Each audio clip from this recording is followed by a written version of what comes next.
So Halloween just passed. We're a few days past Halloween, man, and people like to dress up. Yes, dress up. They, you see the Velmas, you see the shout out to Chloe Bailey, the Marvel joints. Yeah. You see all of that. Yeah. So DJ Envy had a little, I'm gonna call it fake backlash, bro. He had a little backlash because you call it fake.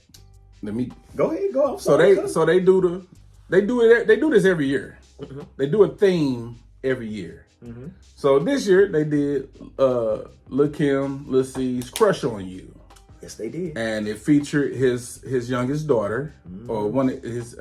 They got a lot of kids. I don't know what she. I don't know what she ranks in age, but his young daughter, she was the role of Lil' Kim. Yes, so she was dolled up. She had the wig on, the mink. Just if you've seen the video, "Crush on You" video, that's how she was dressed up. Right? Is that? So of course, social media was saying it's creepy, it's inappropriate, and all of that, so on and so forth. Yeah, I watched the video a couple of times, and honestly, cuzzo, I didn't have an issue with it. And I say I didn't have an issue with it because, for one, they do it every year, and two, the video was edited very well. Nothing was exposed. Right. I think even like they did even the cleanest part of the song for her to mimic for us, like verbally. Yeah. And even when it came to a word that may have been a little, controversial, she didn't even say it.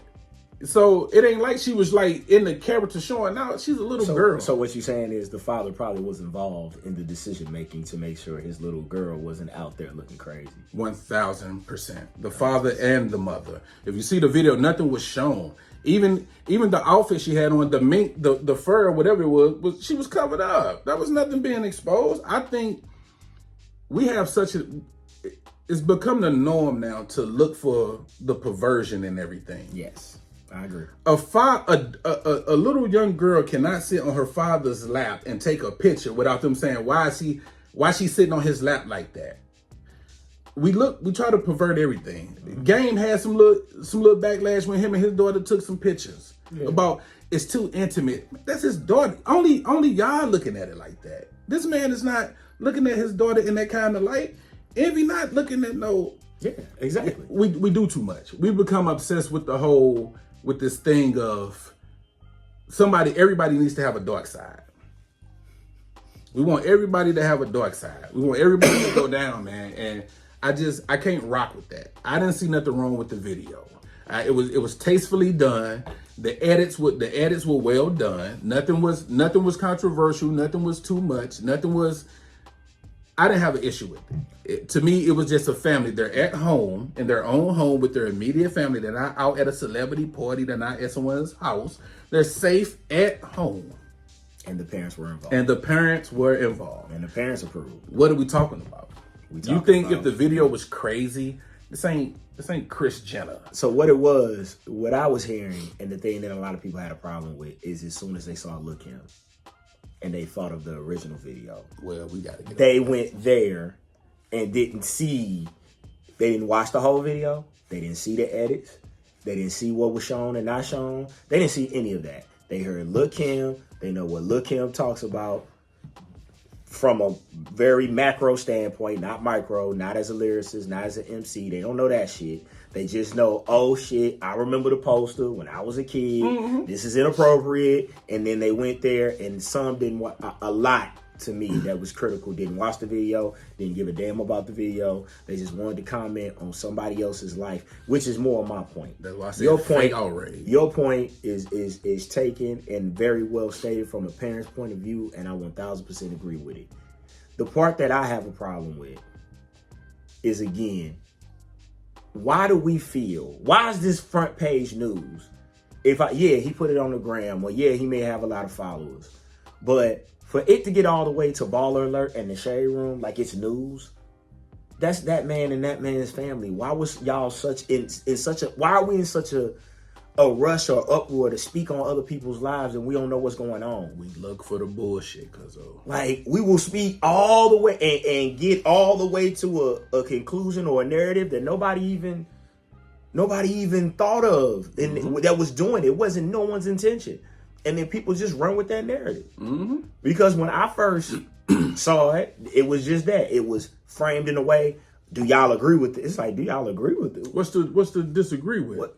I didn't have an issue with nothing. But they were trying to make controversy, create news out of nowhere, and we fall for a hook, line, and sinker because I'm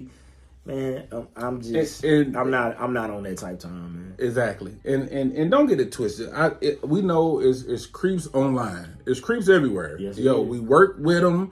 We socialize with them. We interact with them. You can't avoid them. You don't know who they are until they come out. So I get that, but we have to stop obsessing with trying to make something out of nothing. I don't know about nobody else, but me personally, that's a sickness to me. Yeah. To see anything sexual in an underage person, especially that young. Yeah. I don't look at the dancing dolls, and I see little girls doing something positive, some type of activity, staying out of trouble, staying active. Not just sitting around doing nothing, getting pregnant or running around they trying to do something with themselves. There you go. So when I see dancing dolls or little girl ballerinas, or tennis, or anything that requires a uniform, because the female version tends to be a little skimpier than the men's version. I don't look at that. Cats get it's too crazy out here, cuz it's too crazy, man. To make an issue out of that, they just trying to keep up with they do this every year. They choose a theme and they go with it. They make a production out of it. They do it every year. But as time go on, we just get nastier and nastier. And we just want the worst. We don't look for the best. We don't even expect the best. We just want the worst.